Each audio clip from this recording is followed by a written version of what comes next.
जी sir.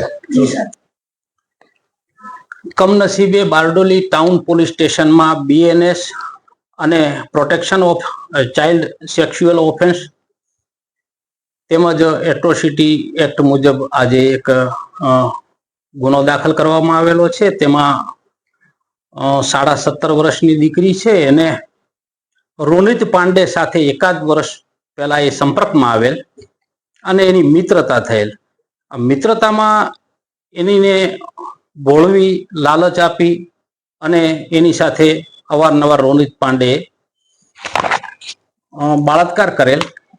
ત્યારબાદ રોનિતના 3 મિત્રો દીપાંશુ, સની અને કૃણાલ એ પણ પોતપોતાની રીતે આને આઈડી ઇન્સ્ટાગ્રામ પર ફોલો કરી મિત્ર બની અને દીપાંશુએ પણ એની સાથે મિત્રતા કરી અને તું રોનિત પાંડે સાથે તારા ખરાબ ફોટા છે, તારા કોલ વિડીયો છે એ અમને બધી ખબર છે, અમે તારા ઘરવાળાઓને અને સમાજમાં તારી બદનામી કરી શકીએ એમ છીએ, અમે તને આવા ફોટા બધા વાયરલ કરીને, તો તું અમારી સાથે પણ શારીરિક સંબંધ બાંધ એમ કરીને એકવાર દીપાંશુએ તોમરે એની સાથે શારીરિક સંબંધ બાંધેલો અને સની રાજપૂતે પણ આ જ રીતે સેમ એમોથી ઇન્સ્ટાગ્રામ પર ફોલો કરી મિત્ર બનાવી અને શારીરિક અડપલા કરેલા અને કૃણાલ પારેખે પણ શારીરિક અડપલા કરેલા. એમાં 4 આરોપી રોનિત પાંડે, દીપાંશુ તોમર, સની રાજપૂત અને કૃણાલ પોતપોતાની રીતે આને જ્યારે બોલાવે ત્યારે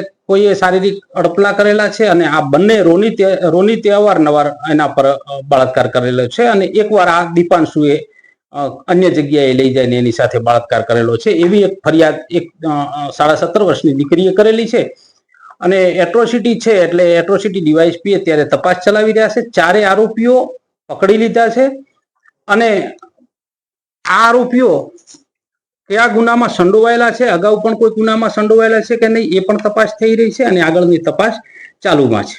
સાહેબ, આ લોકો જે પકડાયા છે, જે આખો ષડયંત્ર રચેલું કેટલા સમયથી ચાલતું હતું? એકાદ વર્ષથી આને રોનિત સાથે સંબંધ, મિત્રતાના સંબંધ થયા અને મિત્રતાના સંબંધમાં આ સગીર દીકરી છે એટલે એને પ્રેમમાં ફસાવી અને એની સાથે શારીરિક સંબંધ બાંધ્યો. બાદમાં આ જે 3 છે એ આ રોનિતના મિત્રો છે એટલે સ્વાભાવિક છે, મિત્રો છે, અંદર વાત કરી છે કે આ છોકરી સાથે મારે આવી રીતના પ્રેમ સંબંધ છે એટલે દીપાંશુએ એના ફોટા બીજા વાયરલ કરવાની બીક આપી અને એના ઘરે એની સાથે એકવાર ક્યાંક અન્ય હોટલમાં લઈ જઈને એની સાથે શારીરિક સંબંધ બાંધેલો અને સની અને કૃણાલ જે છે એ લોકોએ શારીરિક અડપલા પોતપોતાની રીતે આ ઇન્સ્ટાગ્રામ ઉપર એને ફોલો કરીને મિત્ર બનાવીને અડપલા કરેલા.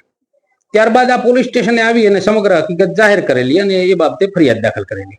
સાહેબ, ખાસ કરીને કૃણાલ જે છે તે એક હિન્દુ સંગઠન સાથે જોડાયેલ વ્યક્તિ છે અને પોતાને શ્રીરામ સેનાના નામે ઓળખાણ આપે છે બાજુની અંદર, તે બાબતે સાહેબ શું કહેવું છે?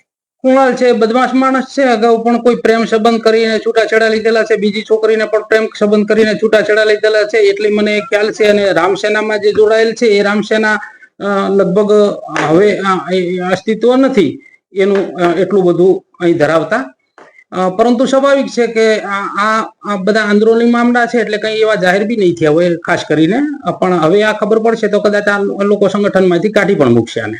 તો સાહેબ, ભૂતકાળની અંદર જે એ લોકોનો ગુનાહિત ઇતિહાસ હશે એ મામલે સાહેબ કયા પ્રકારની કાર્યવાહી થશે? ભૂતકાળે આમનો ઇતિહાસ તપાસવામાં આવશે. જો આવા જ પ્રકારના ગુનાઓ હશે તો એમને વધુમાં વધુ અને કડકમાં કડક સજા થાય એ તમામ પ્રયત્નો કરવામાં આવશે.